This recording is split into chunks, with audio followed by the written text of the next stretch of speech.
Nagdingning ang kalangitan ng lungsod ng Kidapawan sa makulay na pyro musical display bilang hudyat ng matagumpay na pagtatapos ng ika-28 Charter Day anniversary at pagdiriwang ng Valentine's Day nitong Pebrero 14. Libo-libong Kidapawenyo at mga bisita ang nakiisa sa Kidapawan City Pilot Elementary School grounds kung saan bumida ang bandang Hail na nagpakilig sa mga fans sa pamamagitan ng kanilang mga hit songs gaya ng Blue Sky at The Day You Said Goodnight. Sa kabila ng dagliang pag-ambon at siksikan sa venue, hindi natinag ang mga manonood na sumabay sa bawat kanta at hiyawan kasunod ng mainit na pagbati ni Mayor Attorney Jose Paulo Evangelista. Sa umaga ng parehong araw, naging sentro ng pag-ibig ang City Gymnasium para sa Kasalan ng Bayan 2026 kung saan 81 pares ang opisyal na pinagbuklod ng kasal. Tampok sa nasabing seremonya ang iba't ibang kasuotan gaya ng wedding gowns at barong, pero bumida ang kasuotan ng isang pares na piniling suotin ang kanilang tradisyonal na kasuotan sa tribong Manobo bilang pagbibigay-pugay sa kanilang kultura. Bukod sa libreng legal documents at venue, tumanggap din ang mga bagong kasal ng regalo, cake at wine mula sa lokal na pamahalaan bilang simbolo ng pagpapatatag sa pamilyang Kidapawenyo. Bilang pagpapakita ng disiplina at paninindigan sa bansag na Luntian, Kidapawan,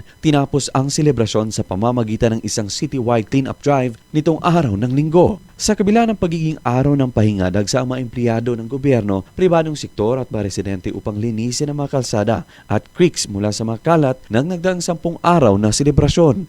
Luigi Alan Totor, NDBC, Bida Balita.